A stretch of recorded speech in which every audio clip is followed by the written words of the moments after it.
نبی کریم علیہ الصلوۃ والسلام نے ارشاد فرمایا، جسے حضرت علی المرتضیٰ شیر خدا رضی اللہ تعالی عنہ بیان فرماتے ہیں، روایت کرتے ہیں کہ نبی کریم علیہ الصلوۃ والسلام نے ارشاد فرمایا، 7 ایسے افراد ہیں جن کو تم دفن کر کے آتے ہو ان کے رخ قبلہ سے پھر جاتے ہیں، یعنی ان کے چہروں کو قبلہ کی جانب سے پھیر دیا جاتا ہے۔ اور ساتھ ہی ارشاد فرمایا کہ جاؤ جا کے قبریں اکھیڑ کے دیکھ لو، اگر ایسا نہ ہو تو پھر آ کر مجھ سے کہنا کہ آپ نے غلط کہا تھا۔ اگر ایسا نہ پاؤ تو مجھ سے آ کر کہنا کہ آپ علیہ الصلوۃ والسلام نے غلط کہا تھا۔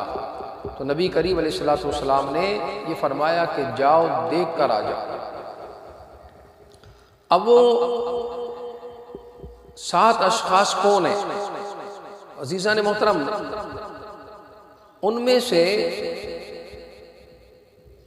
پہلا شخص شارب الخمر یعنی شراب پینے والا۔ ایک روایت کے الفاظ ہیں، شراب اپنے لیے بنانے والا، شراب کسی دوسرے کے لیے بنانے والا، شراب پینے والا، شراب پلانے والا، شراب بیچنے والا، شراب خریدنے والا، اور جس کے لیے شراب خریدی ہے شراب کو ڈھونڈنے والا، دوسری جگہ منتقل کرنے والا۔ فرمایا سب پر اللہ اور اللہ کے رسول کی لعنت ہے، ان سب پر اللہ اور اللہ کے رسول کی لعنت ہے۔ نبی کریم علیہ الصلوۃ والسلام نے ان سب لوگوں پر لعنت بھیجی ہے۔ تو یہ ایسا برا فعل ہے۔ ایک روایت کے الفاظ میں نے پڑھے کہ شراب اپنے لیے، شراب جو اپنے لیے بناتا ہے، شراب پیتا ہے، وہ ایسا ہے جیسے پوجا کرنے والا۔ تو عزیزان محترم آپ دیکھیں، پوجا کرنے والا شخص جو ہوتا ہے وہ مشرک ہوتا ہے، یعنی اللہ کا شریک ٹھہراتا ہے، بتوں کی پوجا کرتا ہے، بتوں کو خدا تصور کرتے ہیں اور تصور کر کے ان کی عبادت کرتے ہیں۔ تو اس روایت میں یہ تھا کہ شراب پینے والا ایسا ہے جیسے اس نے پوجا کی ہو۔ تو عزیزان محترم، ہمارے معاشرے کے اندر شراب نوشی سرایت کر چکی ہے۔ اب تو بعض طبقوں کے اندر اس کو برا بھی نہیں سمجھا جاتا، جبکہ حلال سمجھ کے پینا تو کفر ہے۔ اگر کوئی شخص اس کو حلال سمجھ کر پیتا ہے تو یہ کفر ہے، اور اس کو حرام سمجھتے ہوئے اس کی حرمت کے قائل ہونے کے باوجود یہ گناہ کبیرہ ہے۔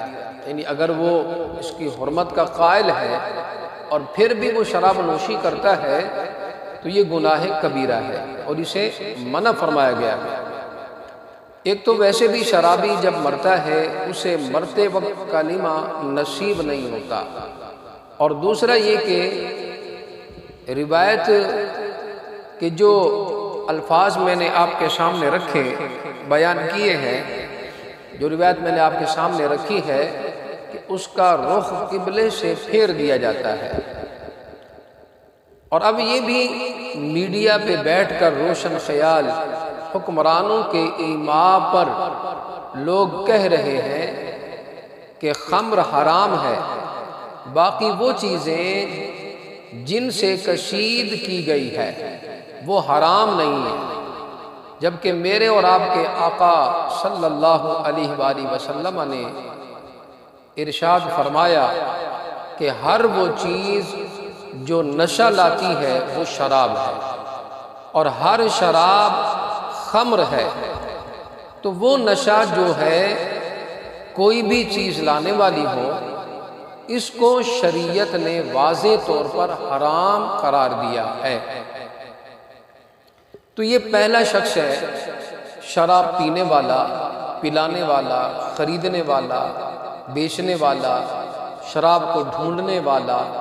تو اس کے بارے میں نبی کریم علیہ السلام نے فرمایا یہ پہلا شخص ہے کہ جب یہ مر جاتا ہے، دنیا سے رخصت ہو جاتا ہے، تو لوگ اس کو اعزہ و قربا دفنا کر آتے ہیں اور اس کا رخ قبلے سے پھیر دیا جاتا ہے۔ تو عزیزان محترم، یہ قبلے سے رخ کا پھر جانا یہ اس کے لیے بری علامت ہے، یعنی اس کا حشر صحیح نہیں ہوگا۔ بروز قیامت اللہ رب العالمین کے ہاں جب وہ حاضر کیا جائے گا تو اس کا حشر صحیح نہیں ہوگا، اور قبر کے اندر بھی عذاب ہے، طرح طرح کے عذابات میں اس کو مسلط کیا جائے گا۔ تو پہلا یہ شخص ہے شراب نوشی کرنے والا۔ تو آج میں اور آپ تھوڑی سی اس طرف توجہ جو ہے کریں، آیا دیکھیں کہ کہیں ہم میں سے تو کوئی شخص اس برے عمل میں، برے فعل میں مبتلا تو نہیں ہے۔ پھر اس کے بعد ہم آس پاس اپنے اڑوس پڑوس میں دیکھیں، اپنے ہمسایوں میں دیکھیں، اپنے رشتہ داروں میں دیکھیں، دوستوں کے اندر دیکھیں، کوئی دوست و احباب کے اندر تو ایسا شخص نہیں ہے کہ جو اس برے فعل کا مرتکب ہو رہا ہو۔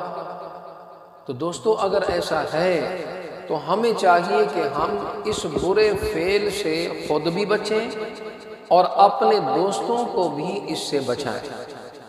تو یاد رکھیں، جب ہم اگر کسی کو برائی سے منع کریں گے اور اس کو اس برے فعل سے بچائیں گے، اگر وہ بچ گیا، اپنے آپ کو اس نے بچا لیا ہمارے کہنے پر، تو اس بچنے والے کو بھی ثواب ہے، اور جس نے اس کو اس برے فعل سے بچایا اس کو بھی ثواب ہے، اور روز قیامت اللہ پاک اس کے بھی نامہ اعمال میں برابر کا ثواب جو ہے وہ اللہ پاک انہیں عطا فرمائے گا۔ تو پہلا یہ شخص ہے جس کا چہرہ قبلے سے پھیر دیا جاتا ہے۔ تو دعا فرمائے رب العالمین ہم سب کو، اگر ایسے کوئی عادات ہمارے اندر ایسی موجود ہیں، تو رب کریم ہم سب کو اسے توبہ طیب ہونے کی توفیق عطا فرمائے۔